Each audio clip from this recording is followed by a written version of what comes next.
All right, it's time now for Focus 50 Plus, and Dr. George Schofield is with us this morning. Good morning. Good morning. And we're sort of building on what we've been talking about learning and several different types. Right.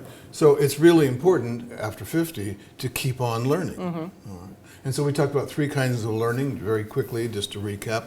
One is memorization. How many people live in Sarasota? Perfectly valid kind of learning. Second kind of learning I call transformative learning. It means you have an experience that kind of changes your mind about what you thought was true. And the third one is social learning, hanging out with people, finding how to get along with them if they have different ideas or things that you're not familiar with. All three are important. So those are important, but are there sort of like tricks or tools to make sure that all that happens, the learning continues? There certainly are. Okay. So, and we used the example last week of travel. So if you're on a trip, you can keep a journal. Writing it down, what you've learned, ritualizing, it really works. Yeah.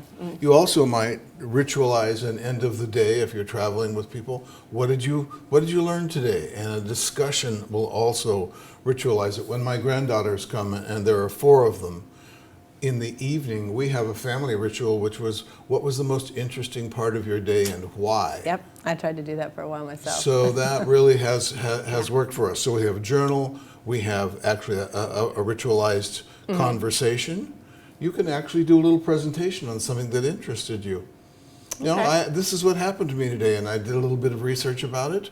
And then the fourth really important one actually would be to make sure that you go back at the end of every day and say, did I learn anything today? What kind of learning was it? What did I do with it? Did I just memorize it? Did it affect who I am and how I operate in the world? So all those things are crucial to a high quality of life well after 50. Yeah. And then we all, who is ultimately responsible for our learning? Is it us? Is it ourselves? That's a great question. So we are. Yeah. Yeah, when our young kids, when we send them to school, we think of the teacher as being responsible, and in a way that's true, because we think of kids as being sort of empty vessels and we pour knowledge into them. By the time we get to this stage of our lives, nobody's more responsible for our learning than us, hence making a ritual out of it, incorporating it into our days. I think that is so important to actually make the ritual out of it, writing down whatnot, because it just holds you so much more accountable. Exactly. Yeah.